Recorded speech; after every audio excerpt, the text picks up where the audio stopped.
we're back 20 feet away from the Forge Lounge to bring you a special Mother's Day podcast. Yes, it is Mother's Day, Trey. Yeah. Hi, Mom. Yeah. No, we just wanted to wish all of the Forge members, the females, the moms of Forge, a happy Mother's Day, because all moms are cool, strong, but we believe that Forge has the strongest mothers. Strongest moms. Yeah. With a Z. Mom. So they deserve a really great day. Yeah. But today's podcast, because it's just us three, we don't have any special guests. Sorry, guys. I know. Yeah. We're going to talk about the big three, how to bring those up and how to break through a plateau. But first, we got a nip. Salts. Ready, boys? Let's do this. Ready? Shake. Pank. I got the nose bleach today.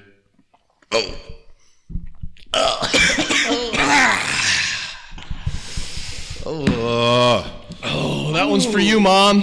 I love you, You Mom. proud of me, Mom? Hope my mom doesn't watch this podcast. She does.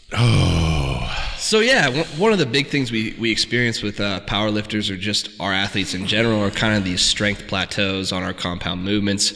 And we're thinking about powerlifting more specifically.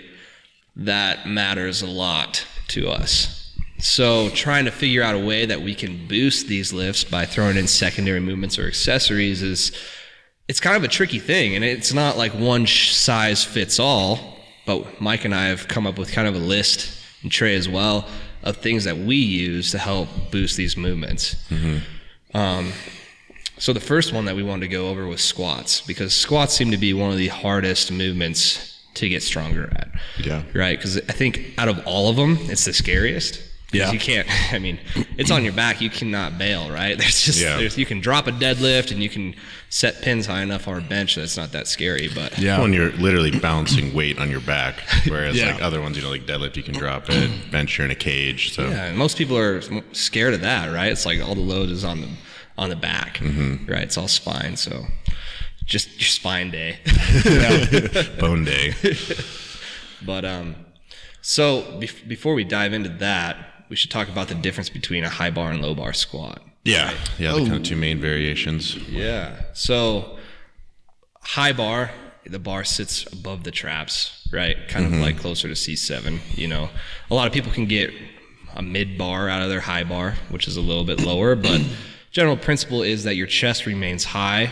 You're squatting down pretty much straight up and down and utilizing more quad muscle than anything, right?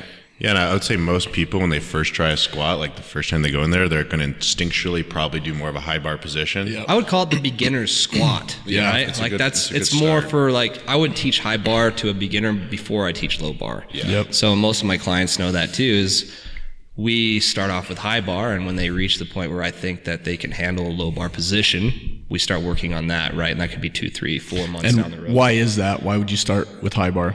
Just because I think it's probably a little bit more intuitive squat, right? Mm-hmm. You're not you're really thinking about your legs in the squat. Most people are, and you're not really thinking about the other musculature that's involved that you would be using with a low bar squat, right?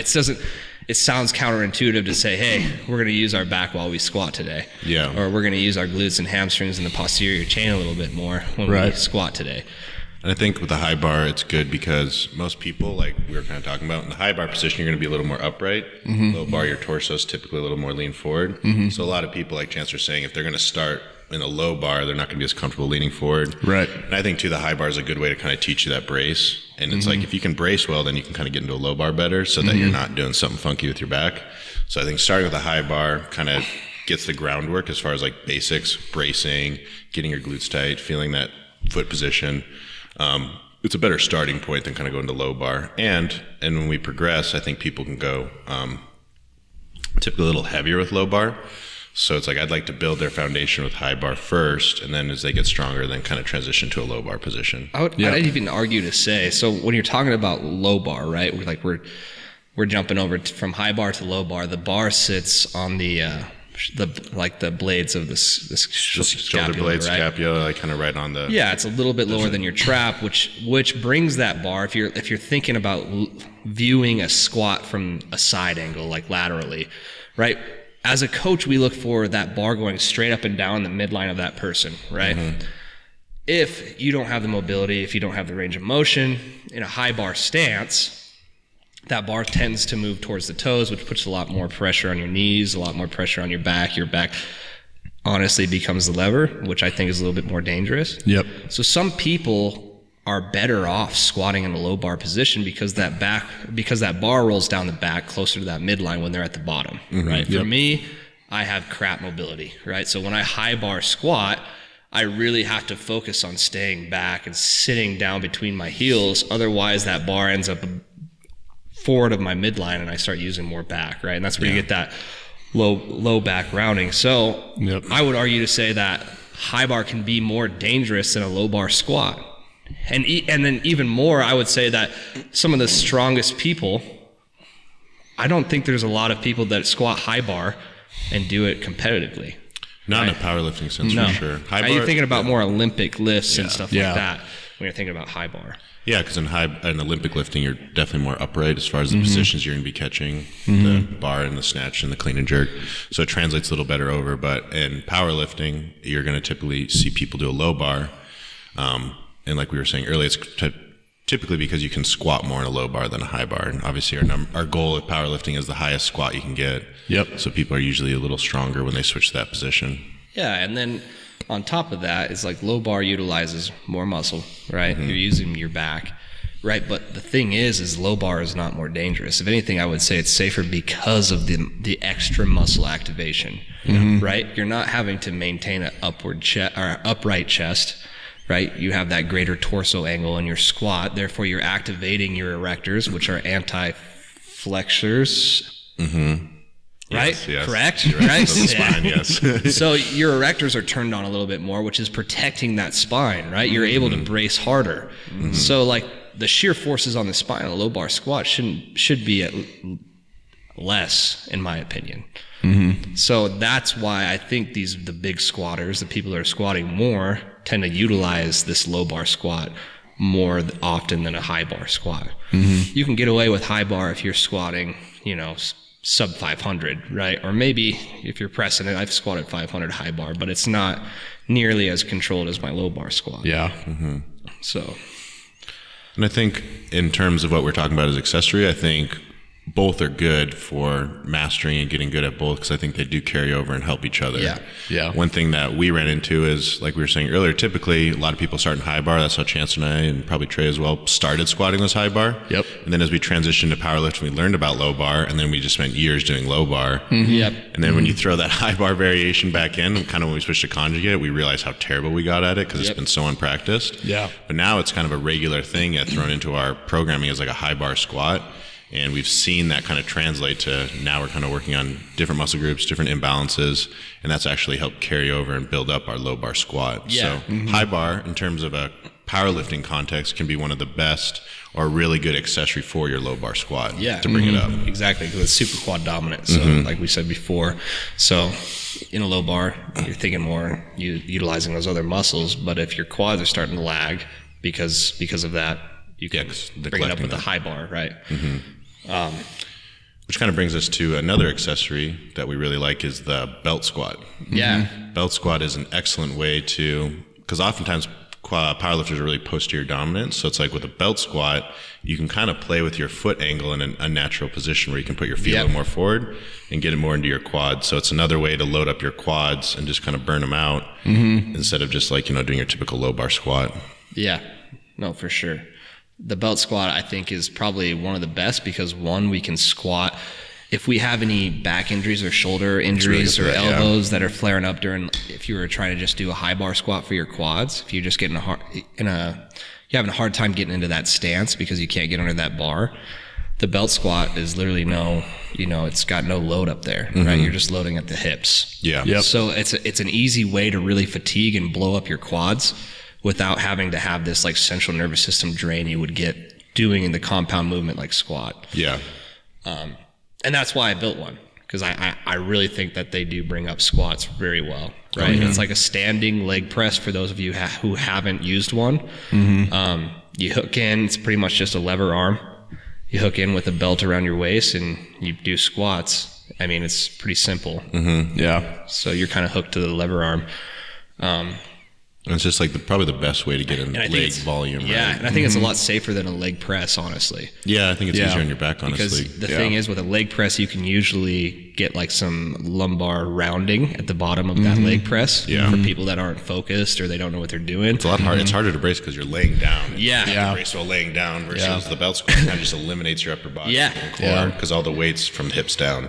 So you can't really put all that much stress on your back because nothing's loading onto your back. And then we all see those terrible videos of people like locking out a leg press, like locking their knees, and then their knees literally bending in that like terrible, unnatural, like knees should never bend like that. Yeah. Well, and then how we design and have the belt squat too is like if you bottom out on a belt squat, it's like a couple inches below your parallel squat or your deep squat. Yeah. Because it's just going to land on the floor. Whereas a belt squat or a leg press. Yeah, you're just kind of a don't ever Google press fail. or do, and then go belt squat instead. Yeah. And I think what's fun about belt squat too is it's really easy to play at the foot position. Even in, like we were talking about, you can put your foot more forward than you typically could in a normal squat. Like you kind of, because you're able to hold that lever, you can put your feet in really different positions and play with and work different areas of your legs in a way that'd be really hard or challenging to do with like a barbell on your back. Yeah, because it's going to be a whole new movement pattern that you're going to have to do. I mean, if you're a narrow stance squatter and you're going to try to play to be a wide stance squatter and be more adductors, you still have to think about balance and stability of that barbell so you don't just get stapled underneath it when you're thinking of working as like accessory work. Whereas a belt squat, you're literally holding onto the machine, you can't fall down. So and I found it to be a good tool for beginners as well to kind of get comfortable with depth. A lot of times we'll use box squat too, but when you kind of take out the box and they still don't really feel comfortable with that depth, like just letting their body weight sink down, the belt squat kind of allows you without having to touch anything on your bottom, but you can still kind of hit depth and be holding on for a little bit of support with the lever. So I use it a lot with people that are still kind of working on like getting comfortable getting below 90 in their squat. And all the clients that are listening and they have dealt with the belt squat, they might tell you that they hate it. It's not a crowd pleaser because it's fatiguing. Yeah. I mean, but it definitely does its job.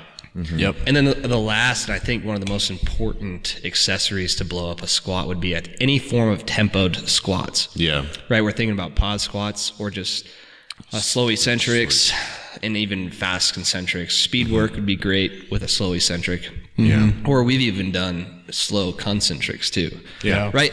So when you're thinking about that, you're thinking about really controlling the barbell, which is a lot of people kind of just lose tension at the bottom of the squat because it's easy to do. Yeah. If you're trying to purposely slow that down, your body is going to learn how to keep that tension throughout the squat movement. Right. Yeah, I would say more so than the other lifts. You see a lot of people losing control kind of with their squat. Yeah. Their weight's not saying what Chance was saying earlier, kind of keeping that barbell centered over your foot, nice straight bar path. A lot of people kind of just are falling down in a weird pattern with that bar, and it's quick, right? Like they might go slightly forward at the bottom or slightly forward on the way up or rock too far back in their heels. So with that tempo, you can kind of feel out that foot position, making sure you're not shifting. Yep. And you kind of just like get that, and you'll feel it if you slow it down a little bit more, like, oh, I am shifting a little bit, because you'll feel that weight coming forward. Yeah, you become way more conscious of your path. Yeah, it builds consciousness in the squat, I think, a lot with the tempo or a pause as well. And you get comfortable. I think one thing, the common mistake you see in squatting is people are really uncomfortable hitting depth. So when you pause it, you're just forcing yourself to get comfortable in the hardest part of the position, which is the bottom. You're kind of having like the little isometrics at the bottom, right? You're just kind of holding that brace. And I also think that the tempo works really well when you're thinking about, when Michael and I and Trey lift, we think about speed through every movement. The only way you can develop speed is if you can control it, the weight, right? Yeah. You can try to do a fast squat, but if you're not braced correctly, you're going to hurt yourself. Yeah. Right? So learning how to control that bar will help you learn how to control that bar faster. And when you can do it faster, your squat's going to look good. If you watch any of us squat, even with like a Texas squat bar, our bar with light weight is whipping around on our back, right? Something that has like the weight limit of 1,500 pounds is bending on our back because we're so powerful and explosive out of the bottom of our squat, right? And that's just because we've learned how to control the brace, control the bar, and we know where our position is because twice a week we work either tempo squats or some sort of speed squat. Yep. So that's kind of the big three that we like with squats, and then kind of moving on to bench. I think more generally what we have found, especially when we switched to Conjugate, which is really, Louis Sims is really big on this, is we started throwing in a lot of tricep work. Yeah. I think, people, not always, but can underestimate how helpful just building some huge triceps can be in your bench. Look at all the big benchers. Do you see any big benchers with small arms? No. Any 500, 400 plus pound benchers, they don't got twig arms. Yeah, so I would say like direct arm work, especially in the tricep area, is going to help you with a bench, right? And I think the hardest thing is I do believe that bench press is one of the hardest to bring up for everybody. Right? Because it takes a lot more volume for your chest to grow, just because you're just doing a smaller muscle groups, right? Your chest, your tricep, your back. And there's a lot more things involved in that one motion than I would say just like the squat where it's like legs, glutes, back. You're talking about shoulders, you're talking about back, you're talking about your pecs, But bringing up the bench is always kind of an issue that we have, and it's usually like a slow and steady thing, right? Yeah. Mike and I mean, we struggled with that for years. We were stuck at the same weight for probably like almost 2-3 years. Yeah. So, and just we grew up as bench bros, like that's all we did, Maybe we'd have a leg day every now and then, but in the early phases of our lifting career, there wasn't YouTube or anything to like kind of help us. We just kind of benched. But I think the one thing for me when you're talking about tricep work was that close grip bench press. Learning how to bring my hands in and generate the same drive off my chest with a closer grip, and then just allowing my triceps to get stronger, right? So, and then as we moved forward in our bench, we got 405 in our hands, and we started becoming more the elite benchers. Slingshot by Mark Bell has really helped. Right? So, I love that variation. For those of you guys who don't know what a slingshot is, all my clients, they should know. Most of them have used one. It's almost like a bench shirt, right? It goes around your arms and it helps. The slingshots, as you come down in your bench press, it stretches around your chest and helps you off your chest. But halfway up, where most people get stuck, it doesn't really help, right? So now your triceps are being overloaded and they're freaking out because you're able to lift a little bit more than you're used to because you're getting that help off your chest. The momentum off your chest is greater, right? And the biggest thing for me, and I'm sure Mike would agree with the slingshot, was just got me confident holding heavier weight. Right? And it's not something we throw in it week to week. No. Right? Slingshot maybe is like once or twice a month at most. Yeah, before Chance and I both benched 405, we had held 405 in a slingshot first. So it really helps just knowing what it feels like to lock that weight. Because I think one of the hardest things is like when you have a new weight in your hand and just like holding it there. It feels like a house. It's scary. Because it's like, you're going to max out. It's going to be heavy. But knowing that you, with a slingshot, should be confident enough to be able to lift that weight, but just still have held it before you actually try it like raw or without any accessory or equipment, like a slingshot. I'd held it several times before I'd hit it raw, and it's like, my confidence going to that lift was much greater. And it can be a useful tool, like if you're going to go to powerlifting meet, right? It's like, I want to hit a number. I want to feel that number first with the slingshot. You just get to practice that before it's like, this is completely new. Hope this works out. And so I think definitely for the principles of overloading the triceps, overloading that sticking point in the bench. Just building confidence. And then confidence is huge. And I think slingshot is a really useful tool if you're ever dealing with any kind of nagging issue, right? That's kind of why Mark originally invented it. Right. Takes a lot of people, takes shoulders. So it's like, that's usually the hardest part of the lift, and where you're going to have the most stress is at the very bottom position. So if you're having anything flaring up, I've had plenty of people just throwing a slingshot for a couple weeks and still able to lift moderately or at least semi-heavy. And they're not noticing as much load on their shoulders, so it can kind of help from an injury perspective, take some load off your bottom and you'll maintain your strength doing it that way, right? Instead of just not benching because your shoulder hurts. Also, I think that the slingshot is a very great tool for beginners when you're thinking about bar path and elbow position in the bench. Yeah, it teaches that, right? You can't flare with one of those things on. Right? you'll end up choking yourself with the slingshot. Covering your face. But more importantly, it's just like you won't, because it's pulling your elbows in. Yeah, it's autocorrect on that thing. So it's really good at like establishing like good form, right? It teaches you like that tuck position where your and elbows the bar, are. elbows And down. that's maybe my most favorite thing about it is you can really practice pulling those elbows back in that position. I'll do that a lot when I'm warming up with it, just without a bar or anything, just pulling back and feeling that back position. Yeah. And speaking of back, right? So one of the biggest things for your bench is actually building a big back, right? Because the lats and everything are stabilizers to your bench press, right? So when you're on a bench, you should have a lot of back tension, right? A lot of my clients, they do those banded pull-aparts, right? Where they're really squeezing their shoulder blades apart together. For me, that's what I think of when I lay on that bench, right? I'm thinking about really getting tight by doing like a pull-apart, and that's where my bench press is, right?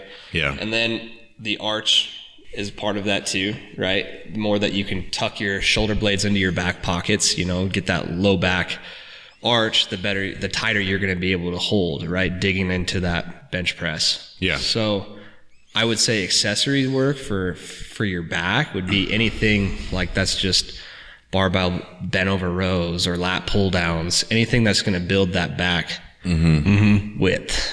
So. No, definitely. I think we noticed that we've thrown in a lot more back volume as years have gone by. And even just getting a thicker back too, right? You can get a thicker back.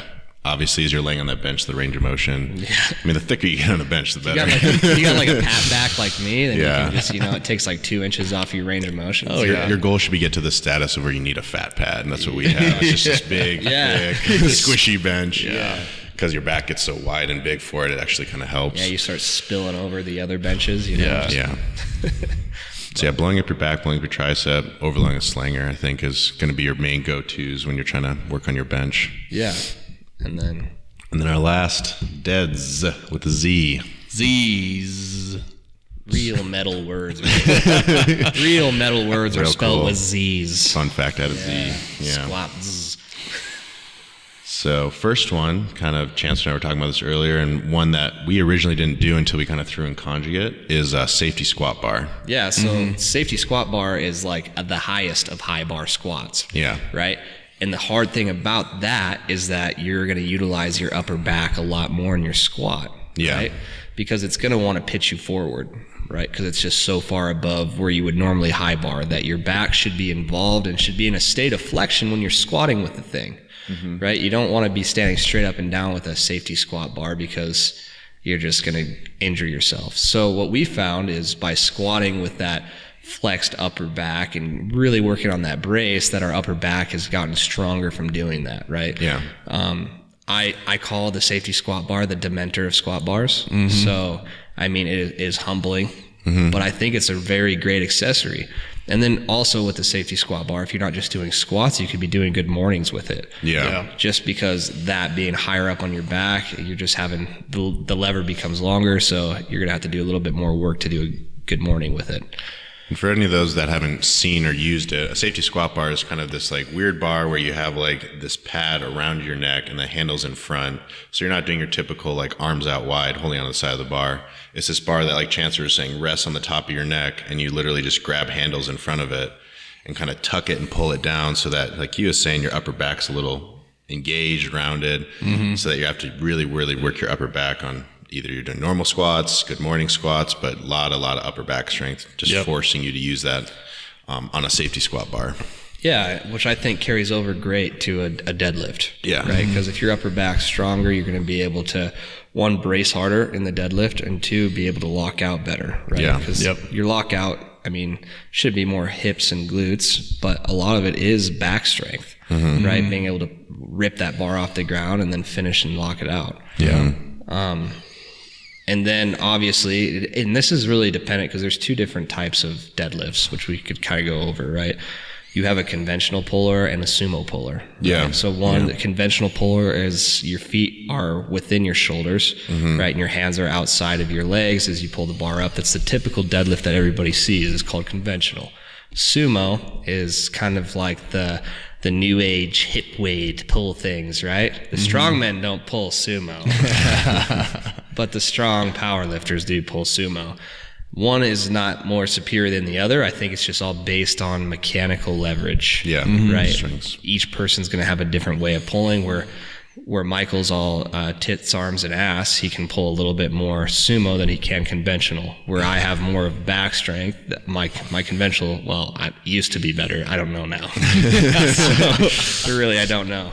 Basically, you'll just, in time, as you experiment with both, both are good, both are valid. Just pick one that you're best at. And then use those variations to kind of switch between them. But you're going to have, end of the day, you'll find it with trial and error, which one's better for you. Yeah. So they use a little bit of different muscles for each, where conventional is typically a little bit more quad dominant. You have a little bit more back into it, where sumo is more of like the glutes and the hip musculature, less back activity going on there. Yeah. But I still think the safety squat bar is great for both of those movements. Yeah. Right, because you're still going to be working your glutes in a good morning with a safety squat bar. You're still going to be working the glutes with a squat with a safety squat bar and your hip muscles. And then hamstrings are very important in both pulls. Yeah. Right, so we incorporate a lot of hamstring work to improve our deadlifts, right? So anything from like the GHD, which is like the rogue version of the back extension, to reverse hypers. And then you could just talk about like Dimmel deadlifts and RDLs and stuff like that are really targeting the glutes and hamstrings and trying to blow those things up so that they're stronger. Because like I mentioned earlier, your lockout is usually just glute strength and hip strength, right? If you can squeeze your glutes at the top and bring your hips to the bar, you'll lock it out. Not so much thinking of the deadlift as a pull, as more of just a stand up and bring your hips to the bar. Yeah. Right. Yeah. And then the last one is the conjugate speed work.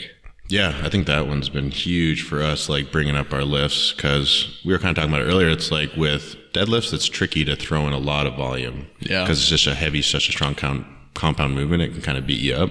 Yeah. So what we found is, like, rather than lifting heavy every week with the deadlift, having weekly speed work is what's carried over the best to building up our deadlift, because you get a lot of time, a lot of practice. We've talked about the benefits of speed work and just working on your technique and being explosive with a lift. I think that it's like, having lifting less often heavy, but throwing in speed work, our deadlifts are shot up way faster than week in, week out, just doing heavy deadlifts. Right. And I think we talked about before is when we walk up to that bar, we're always thinking fast. Yeah, we're treating it like a max. And the reason for that is if you can get more speed off the ground in either of those lifts, your lockout's going to be better because you have more bar momentum. Right? I mean, is it easier to just slowly pull a deadlift bar all the way up and lock it out and tempo that? Or is it easier to just rip it off the floor and lock it out quick? Yeah, would you rather have 6 seconds trying to pull a lift or 2? It's like if you can pull that in 2, do it. Same weight, So the speed work really practice on us being explosive. Yeah. So, and that's what we try to develop the most when we're thinking about that. And then one thing I'd like to throw in is sumo stances, right? So sumo stances can play a role into that too. Some people like a wider stance, which I would think shortens range of motion. You're probably a little less explosive off the bottom. And then some people like a narrow stance where you're more explosive off the bottom, but that means that your lockout's going to be a little harder. So playing with that footwork can kind of, like, if you're noticing you're really slow off the ground, maybe bring your stance in a little bit. Or you're noticing your lockout super hard, maybe you're too close. Maybe you're doing a subventional like I do. So you can kind of mess around and toy with your stance in that too. Yeah. But those are our big tips. High energy, but it's really relevant, right? Like if you are in the sport of powerlifting, or if you just want to be strong in general, I think this is a good way to approach it, right? Yeah. And your accessories, that's what they should be, is like the ways you're doing this is they shouldn't just be fluff and buff necessarily. They should have a purpose. They should have a reason. And we're trying to work on weaknesses or build up our squats and bench and deadlift. And a good coach, and you guys have that conversation, is like, okay, what am I picking? And they should know why they have these variations in. Because ultimately, if you're a powerlifter, the goal is to get those stronger. So it's like, where are we using all these tools for? Yeah. So, and I think as well that, like, having thrown all these in there, that I think that teaches you too, like where your weaknesses are. Like you can kind of show you like where you're weak, where you need to work on. I think us switching from like high to low, like I was saying, will teach you where you're weak. Switching to close grip, you can realize where you're weak. Or sumo and conventional, you kind of realize, oh man, like maybe building up my sumo is actually going to, and we've talked about it before, translate to bring up my conventional. Or me as originally as a sumo puller, I realized that back strength is a huge weakness.